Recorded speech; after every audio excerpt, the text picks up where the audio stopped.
آج کی ویڈیو میں کیا کیا ہے آپ سب سے پہلے یہ ملاحظہ کیجئے۔ ہمارے گھریلو حالات کوئی بہت اچھے نہیں تھے۔ والد صاحب ڈیلی ویجز پہ ایک جگہ کام کرتے تھے۔ مجھے ابھی بھی یاد ہے کہ وہ جو ایک بیگ کے اندر ہمیں ایک کاپیز کا ایک بنڈل دیا جاتا، بکس دی جاتی ساری۔ دل ہے کہ اب چاہتا ہے کہ کسی کی ہیلپ کی جائے، آنکھ ہے کہ اب دیکھتی ہے کہ کسی کا دکھ، کسی کا غم، کان ہے کہ سنتا ہے کسی کی آواز کو۔ سال کے بعد ہمیں جو کپڑے ملتے تھے وہ ہمارے لیے عید کا دن ہوتا تھا۔ میں ہوں جاوید چودھری اور آپ دیکھ رہے ہیں مائنڈ چینجر۔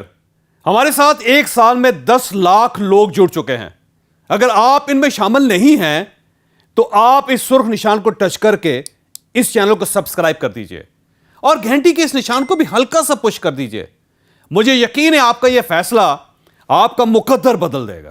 ایک انٹرنیشنل سٹڈی ہے، یتیم بچے عام بچوں کے مقابلے میں زندگی میں زیادہ ترقی کرتے ہیں۔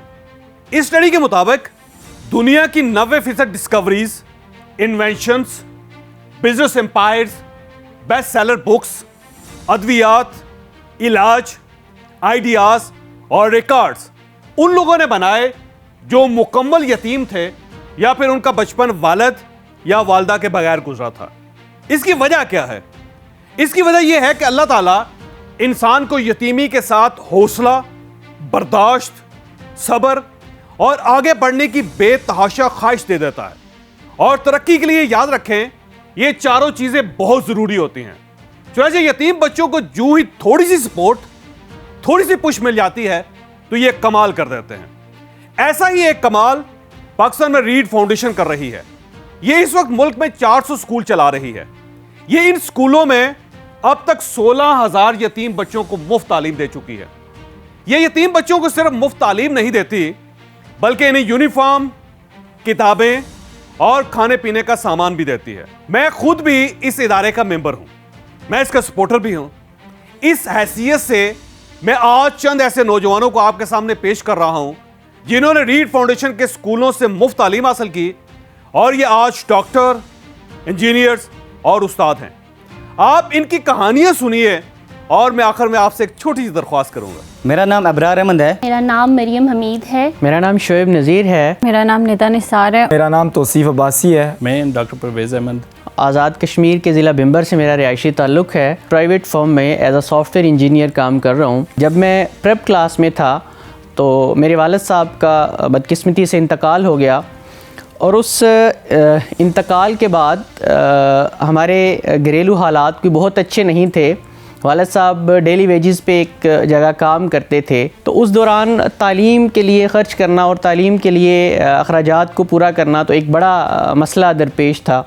تو وہاں پہ ریڈ فاؤنڈیشن نے پھر ہمیں اسپانسر کیا اور ریڈ کے تعلیمی اداروں میں، ریڈ کے اسکول میں میں نے جو ہے وہ اپنی تعلیم کا سلسلہ جو ہے وہ جاری رکھا۔ میری لائف کا جو ایک بہت بڑا مس ہیپ یا ٹریجڈی تھی وہ یہ تھی کہ میرے والد صاحب جو ہیں وہ اس دنیا سے رخصت ہو گئے۔ نرسری سے میں ریڈ فاؤنڈیشن میں ہی میرا ایڈمیشن ہوا تھا۔ مجھے ابھی بھی یاد ہے کہ وہ جو ایک بیگ کے اندر ہمیں ایک کاپیز کا ایک بنڈل دیا جاتا، بکس دی جاتی ساری، تو وہ ہم بیگ میں جب رکھ کے تو وہ بیگ لے کے کلاس میں آتے تھے تو سارے بچے یہ دیکھتے تھے کہ اس کو اتنی ساری چیزیں مل گئی ہیں، یہ اتنے پینس ہیں، اتنا سارا کچھ ہے۔ ریڈ فاؤنڈیشن نے سب سے بڑی چیز تو کانفیڈنس ڈیولپ کروایا میرے اندر۔ میں بہت ایموشنل جو ایک اٹیچمنٹ ہے آرفنس کے ساتھ، یہ نیڈی آپ کہہ سکتے ہیں کہ نیڈی بچوں کے ساتھ، کیونکہ میں کہیں پہ بھی اگر ایسے بچے دیکھوں کہ جن کو ایجوکیشن تو ایک سیکنڈ فیکٹر ہے، پرائمری فیکٹر اگر اس کا دیکھیں کہ اگر میں کسی سفرنگ میں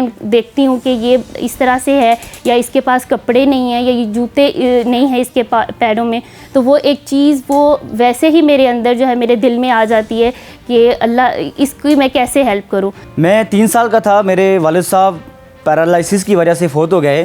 ہمارا زندگی گزارنے کا سب سے بڑا سہارا ہم سے چھن چکا تھا۔ ہمارا سب سے بڑا سہارا صرف ریڈ فاؤنڈیشن تھا۔ سال کے بعد ہمیں جو کپڑے ملتے تھے وہ ہمارے لیے عید کا دن ہوتا تھا، اور سال میں ہم ایک ہی مرتبہ جوتے لیتے تھے جو ہمیں ریڈ فاؤنڈیشن سے ملتے تھے۔ کہ ہمیں تعلیمی اخراجات کی جو ہے وہ کسی قسم کی پریشانی نہیں تھی. ہمیں جو ہے وہ مورلی بھی سپورٹ کرتے تھے, ہمیں فائنینشلی بھی سپورٹ کیا گیا. ایجوکیشنل ایکسپینسز تھے وہ جو سارے جو ہے وہ ریڈ فاؤنڈیشن نے ہمارے میٹ کیے. اگر اس وقت ہمیں ریڈ فاؤنڈیشن نہ ملتی تو میں آج اپنی سوسائٹی میں دیکھتا ہوں میرے بہت سے ایسے کلاس فیلو ہیں, میں لٹرلی ان کو پرسنلی جانتا ہوں. ان میں سے کچھ لینٹر کی ٹیم میں کام کرتے ہیں, کچھ میرے ایسے دوست ہیں آپ ان کو کہہ لیں جو ریڑھی لگاتے ہیں, کچھ جو ہے وہ دہاڑی لگاتے ہیں, مزدوری کرتے ہیں. تو میں جب ان کو دیکھتا ہوں اور میں یہ سوچتا ہوں گوشۂ تنہائی میں کہ مجھے اگر ریڈ فاؤنڈیشن نہ ملتی یا ریڈ فاؤنڈیشن میری زندگی کو تبدیل نہ کرتی تو شاید ان بھائیوں کی طرح میں بھی کسی ریڑھی پہ شاید ہوتا یا کسی دہاڑی دار مزدور کی طرح کام کر رہا ہوتا. University of engineering and technology Lahore سے میکینیکل انجینئرنگ کی ہوئی ہے, اور ابھی میں as a manager production planning and control allied apparel میں سروسز دے رہا ہوں. ریڈ فاؤنڈیشن سے میرا تعلق نرسری سے لے کر میٹرک تک رہا ہے.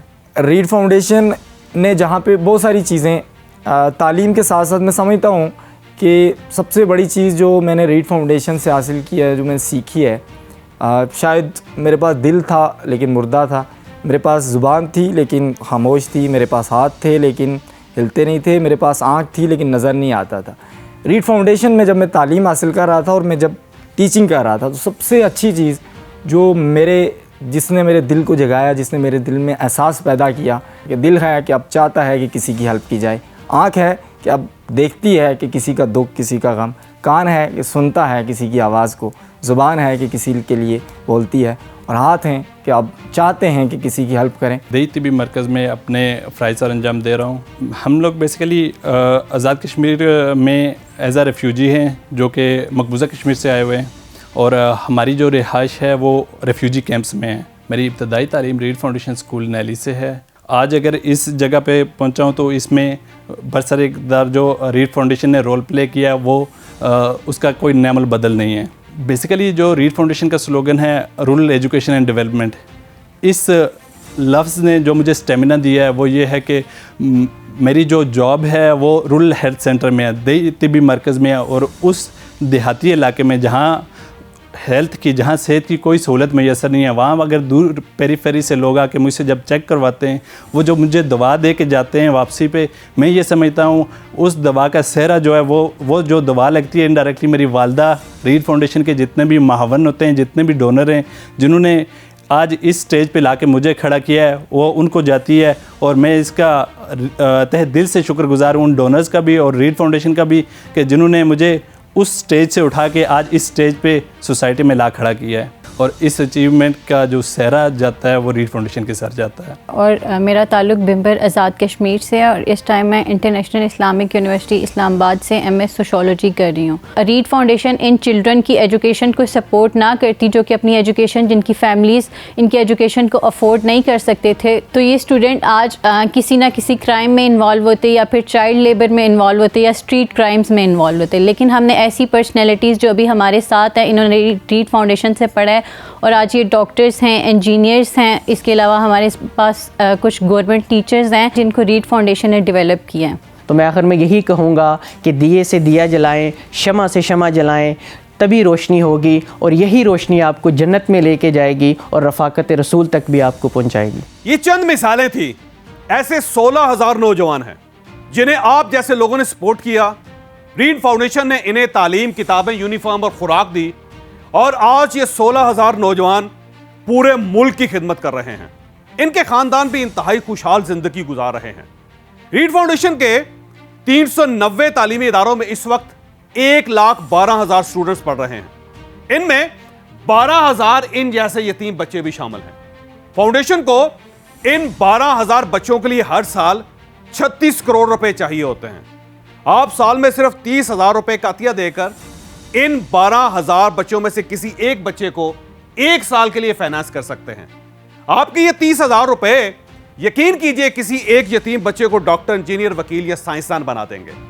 آپ جس بچے کو فائنانس کریں گے, فاؤنڈیشن اس کا رزلٹ اور کارکردگی آپ کے ساتھ شیئر کرتی رہے گی. رمضان کا مہینہ شروع ہو چکا ہے. آپ مہربانی کر کے ان نمبرز پر رابطہ کیجئے اور کم از کم کسی ایک بچے کو فائنانس کر دیجئے. آپ کی یہ نیکی ایک پورے خاندان کی حالت بدل دے گی.